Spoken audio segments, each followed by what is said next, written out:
Amigos, buenas noches. Estamos en una videoemisión nocturna del informativo comunitario independiente, El Pico del Águila, periodismo de reflexión. Bueno, a mente que hoy fue un día pues dedicado a pasarla bien. Vamos a hacer esta videoemisión rápidamente porque hay un tema interesante que hay que comentar. Bueno, son dos temas, pero uno es muy importante que lo comentemos. Pues sí, estamos en la noche de este viernes, ya fin de semana, de este viernes 16 de junio del año 2023.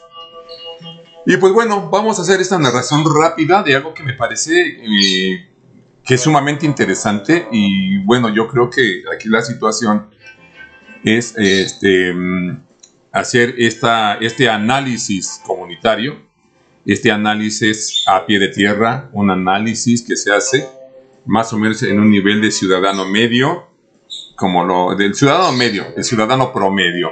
Bien, arranquémonos, amigas y amigos, porque vamos, aquí está, vámonos rápido para no hacer tan prolongado esta videoemisión.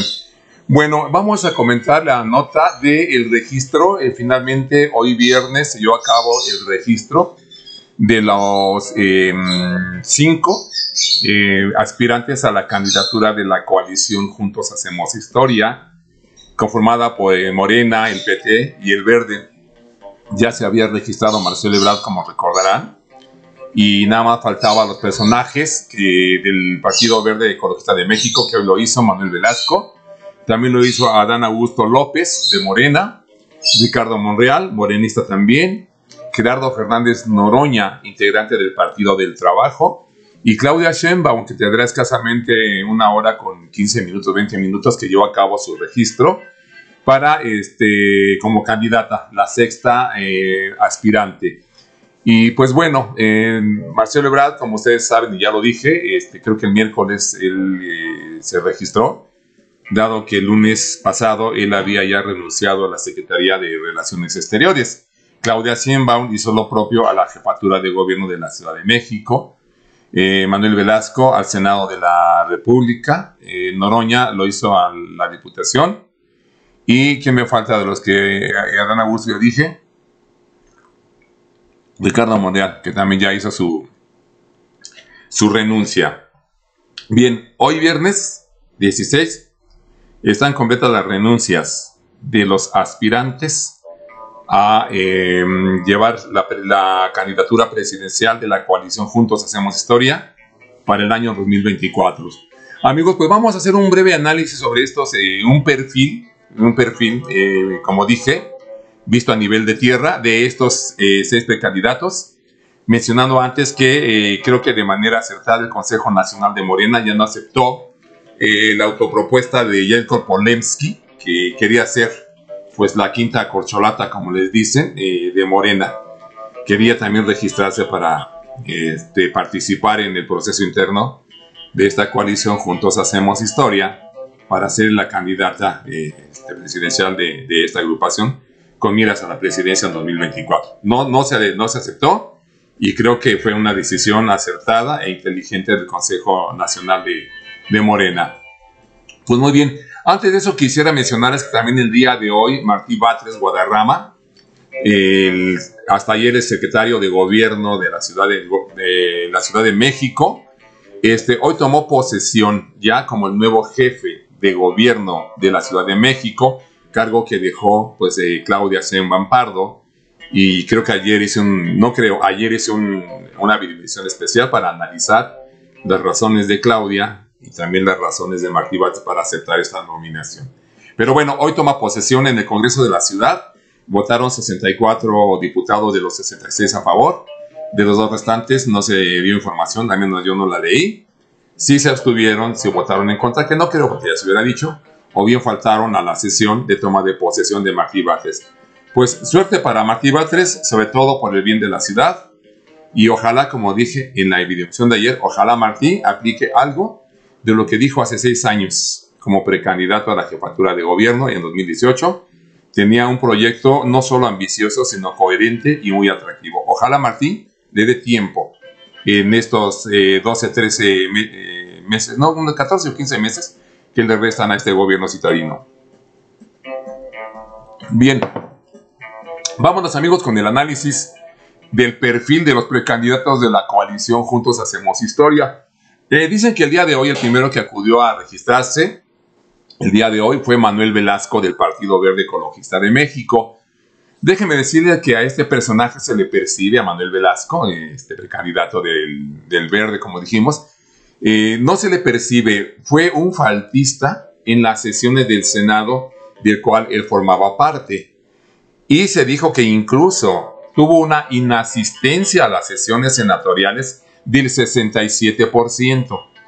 Es decir, de cada 100 sesiones que hubo, el señor no se presentó en 67 ocasiones. O dicho de otra manera, de cada 100 sesiones, solo se presentó a 23.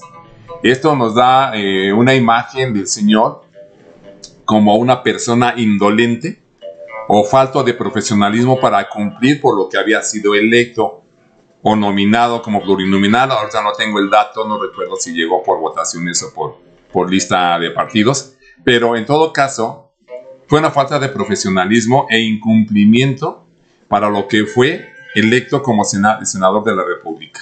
Se le percibe como indolente, pero además, sino como una persona inmadura, y no solo por su edad, sino por cómo se conduce, a menos en la imagen que proyecta él. Y no profesional, porque pues decíamos, faltó el 67% de las veces a las sesiones de Senado, no hubo ahí profesionalismo. Además de que su partido, el Verde Ecologista, que de ecologista y de verde solo tiene el nombre, siempre ha carecido de un auténtico programa ecologista. Nunca se le ha conocido un programa de gobierno o ideas generales, cuando menos, sobre el tema de la ecología para promocionar a sus candidatos. El Verde carece hasta de ese programa mínimo que la ciudadanía pueda conocer. Y además, no se le conoce un programa político definido para la nación. Luego entonces, no solo no es atractivo Manuel Velasco para ser el candidato de la coalición Juntos Hacemos Historia, sino se le vería como algo que no debe llegar, dada su falta de profesionalismo, indolencia e inasistencias a las labores para las que fue electo. Bien, vámonos con Gerardo Fernández Noroña, del Partido del Trabajo. Amén de lo que se ha dicho de este personaje del PT y de lo que su servidor también ha dicho en anteriores videoemisiones, a Fernández Noroña se le percibe como un hombre rebelde, temperamental, se le calienta políticamente hablando, se le calienta la sangre. Y hasta donde se aprecia, Gerardo Fernández Noroña no se detiene por miedo o temor a lo que pudiera él arriesgarse o lo que pudieran causar sus opiniones. Creo que él también dice lo que siente, y también para él, y lo ha dicho también él, mi pecho no es bodega, creo que también se le puede aplicar a Gerardo Fernández Noroña. Y como dije, hasta donde se le percibe, el miedo no lo detiene para decir lo que piensa y actúa de manera congruente con lo que dice.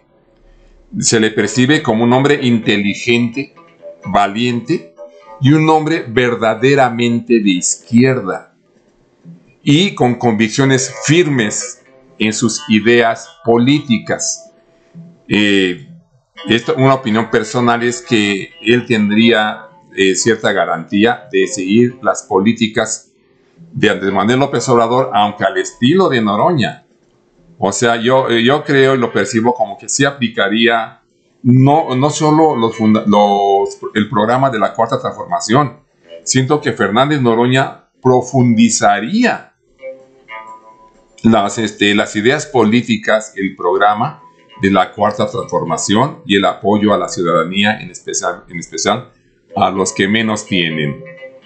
Claudia Sheinbaum Pardo, pues ella es una garantía de continuidad en las políticas de gobierno del presidente Andrés Manuel López Obrador en favor de las grandes mayorías desprotegidas y abusadas por el prianato. Entonces, a Claudia Sheinbaum se le percibe como única de las virtudes esta fidelidad que tendría con las políticas de Andrés Manuel, aunque si no la única virtud, la más sobresaliente que se le conoce a Claudia Sheinbaum, porque sí se le aprecia cierta dependencia del presidente, pero la saca adelante su fidelidad a la Cuarta Transformación. Es de izquierda y se le percibe como fiel a sus compromisos sociales. Y el evento multitudinario que tuvo el día de ayer jueves en la explanada del Monumento a la Revolución, la Plaza de la República, habla de cómo la gente la percibe. E incluso en su registro de hoy, que tendrá como dije escasamente 1 hora y media, también llegó bastante gente a apoyar a Claudia. Esos dos eventos hablan de que efectivamente la gente la percibe como una garantía de que sería la continuidad de las políticas de Andrés Manuel López Obrador. Y creo que es la que más probabilidades tiene de llegar a ser la candidata de la coalición Juntos Hacemos Historia para la presidencia de la República en el año 2024. Adán Augusto López se le aprecia a Adán como una persona de gran madurez política. Se le aprecia también como un hombre mesurado, inteligente, con compromiso con la Cuarta Transformación. Su forma personal de conducta incluso se asemeja mucho a la de Andrés Manuel López Obrador. Repito, es un hombre inteligente, que es mesurado, que sabe lo que dice y que creo que piensa lo que va a decir, que no se confrontan con muchos aspavientos, pero se le aprecia firme en su convencimiento y convicción del proyecto o del programa de la Cuarta Transformación. Ricardo Monreal. Dejé para el último los precandidatos que su servidor considera los menos recomendables para abanderar a la coalición de Juntos Hacemos Historia para ser el candidato presidencial. Ricardo Monreal. De acuerdo a sus hechos en las últimas semanas, los últimos meses, los últimos 2 años, se le aprecia como una persona incongruente, que dice muchas cosas y no las hace, o bien hace todo lo contrario. Nada más recordemos, porque ya se los he comentado, en el caso de su amigo del alma, de José Manuel del Río Virgen, que fue acusado del asesinato, de ser el autor intelectual del asesinato de un candidato a presidente municipal en Veracruz, fue apresado el año pasado y Monreal movió cielo, tierra y mar para sacarlo libre.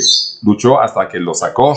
Su bandera fue que él iba a luchar por todos aquellos que estuvieran presos de manera injusta. Eso dijo para disculpar su apoyo a Del Río Virgen, que estuvo acusado de ser el autor intelectual de un crimen.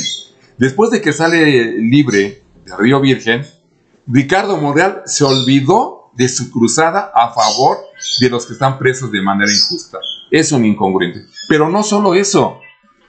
Recuerden también que cuando andaba coqueteando con la oposición, en una conferencia de prensa que hizo en España, en conjunto con Santiago Krill, el que va a ser aparentemente el candidato de PRI-PAN-PRD a la presidencia, junto con él dijo que iban a hacer una gira de reconciliación por el país. Y como yo dije también en otra emisión, ¿a quién quería reconciliar Ricardo Monreal? ¿A los corruptos? ¿A los ladrones? ¿A los que han desaparecido gente? ¿Con quién los iba a reconciliar? Pero dejemos de eso. Una vez que Santiago Krill le dio su descolón de que no le iba a dar la candidatura ni cargos para su gente, automáticamente cambió Ricardo Monreal y nuevamente dejó su cruzada de hacer una gira de reconciliación en el país. Por eso digo, dice muchas cosas que no las hace, o bien hace todo lo contrario. Continuamos. Pero además, otra incongruencia de él, en diciembre pasado, en la cúspide de su coqueteo con PRI-PAN-PRD, antes de que lo descolara Santiago Krill, estaba haciendo conferencias de pasillo o entrevistas de banqueta, donde él con una sonrisa irónica y burlona decía: diciembre me gustó, dando a entender que en diciembre pasado le gustaba para irse de Morena. Todavía, repito, no le había dado el descolón Santiago Krill y él pensaba que le iban a dar la candidatura presidencial por el PRI-PAN-PRD. Y antes de que lo decepcionara Santiago Krill y lo regresara a su realidad, él decía, se la pasó diciendo, diciembre me gustó. Le preguntaban los reporteros para qué, para irse. Bueno, eso ya se verá. Burlonamente cantaba. Y también se olvidó de eso. Y en la reunión que tuvo con el presidente, previa al Consejo Nacional del pasado domingo, se atrevió a decirle al presidente que no se iba a ir de Morena. Yo creo que al presidente eso no le sonó como algo promisorio de manera positiva, sino como una amenaza. Al menos yo sí la percibo como una amenaza. El que el señor no se vaya de Morena y quiera seguir. Y además está el riesgo de que le den la candidatura al gobierno de la Ciudad de México. Y Ricardo Monreal seguirá siendo el alacrán que sigue estando en el pecho de Morena. Tarde o temprano va a dar el lancetazo, porque esa es su naturaleza.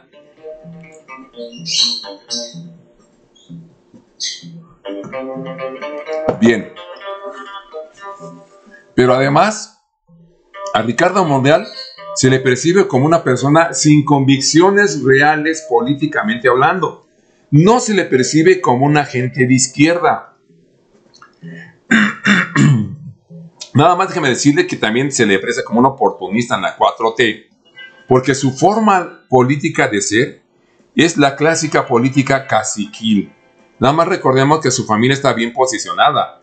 Su hermano, tiene un hermano que es el gobernador de Zacatecas, que está hecho un desastre en la seguridad pública. Su otro hermano es el presidente municipal de Fresnillo.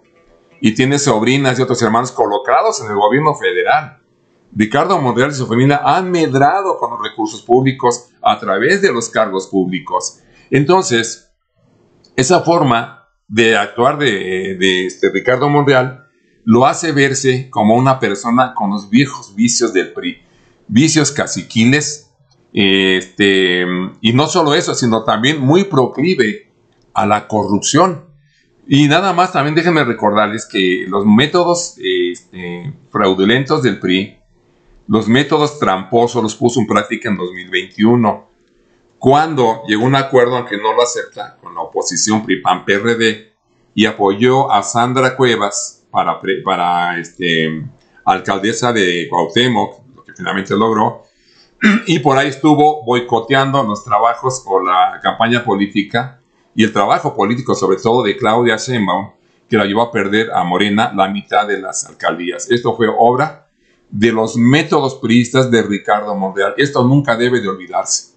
Por eso digo, Ricardo Monreal es el escorpión que sigue estando en el pecho de Morena y tarde o temprano va a dar el lancetazo. De eso no tengo ninguna duda.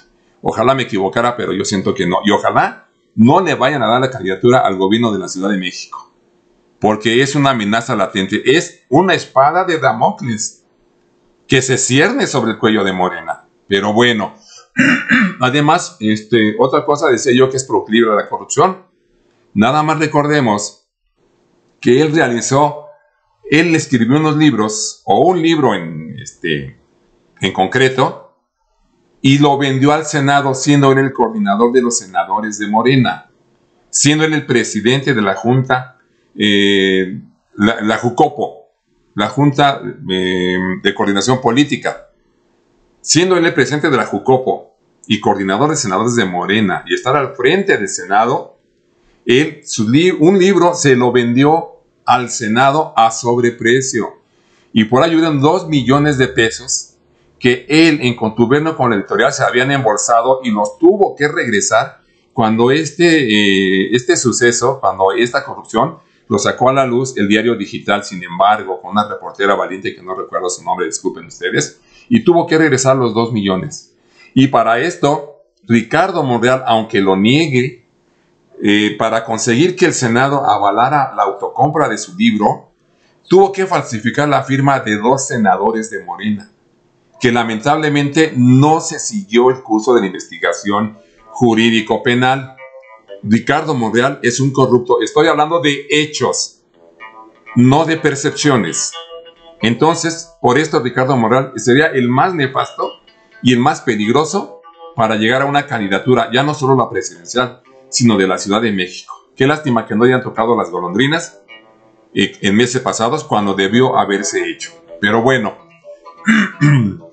Pues finalmente, vamos para terminar este perfil de Ricardo Monreal, es muy cercano a los poderes fácticos de derecha. Es decir, a los medios de comunicación, a los dueños de los medios de comunicación, que más que comunicación son información. Es muy proclive a los empresarios traficantes de influencia, a banqueros, a intelectuales orgánicos, a periodistas que practicaron el chayo, periodistas que se venden, que son pseudoperiodistas, y también tiene una gran cercanía con los partidos de oposición. Ese es el corolario que hace muy indeseable que Ricardo Monreal pueda llegar a la candidatura presidencial de Morena. Entonces, amigos y amigas, esto es sumamente riesgoso. Vámonos con Marcelo Ebrard. Marcelo Ebrard, fíjense, me sorprende, pero se ha revelado en estas últimas semanas como un ambicioso sin escrúpulos políticos, aclaro. También carga con la fama de sospechas de corrupción en la construcción de la línea 12, que colapsó en mayo de 2021. Esa sospecha tiene Marcelo Ebrard, pero ¿por qué digo que se ve como un ambicioso sin escrúpulos políticos? Digo, además de que algunos medios de información publicaron que la oposición de derecha, PRI, PAN, PRD, en estos últimos días, en estas últimas par de semanas, lo estaban invitando a que los abanderara. Marcelo Ebrard fuera el candidato del PRI, PAN, PRD a la presidencia de la República. Y Marcelo no dijo nada, no se manifestó, no dijo que no. Y en esos casos tiene que ser claro. Vamos, una persona que está convencida del proyecto como es la Cuarta Transformación hubiera sido puntual y debió haber dicho: si es que me están invitando o si ya me invitaron al PRI, PAN, PRD para encabezarlos, les digo no. Él hubiera dicho eso, pero se quedó callado. Y entonces está la fuerte sospecha de que eso fue real. Algunos medios de comunicación sí publicaron que ese grupo liderado por Claudio X González, a través de sus partidos, el PRI, el PAN y el PRD, estaban invitando a Marcelo Ebrard a ser su candidato a 2024. Decepcionados estos partidos, porque Monreal finalmente, que es un incongruente, no se fue con ellos. Bueno, eso también tiene, por eso le llamo un ambicioso político, que a mí me sorprendió que Marcelo Ebrard finalmente se revelara de esa manera. Pero además, algo muy grave. ¿Por qué digo que es un ambicioso sin escrúpulos? Porque aquí en la alcaldía de Coyoacán ha incorporado a su movimiento a grupos violentos, golpeadores, corruptos, también defraudadores, porque estuvieron al servicio de Mauricio Toledo y practicaron el fraude con acarreos en contra de Morena. Esos grupos, con esos líderes que sirvieron a Mauricio Toledo y que aún sirven algunos a Giovanni Gutiérrez, el actual alcalde corrupto de Coyoacán por el PRI, PAN, PRD, esos grupos, Marcelo Ebrard lo está incorporando a su movimiento. ¿Qué revela esto?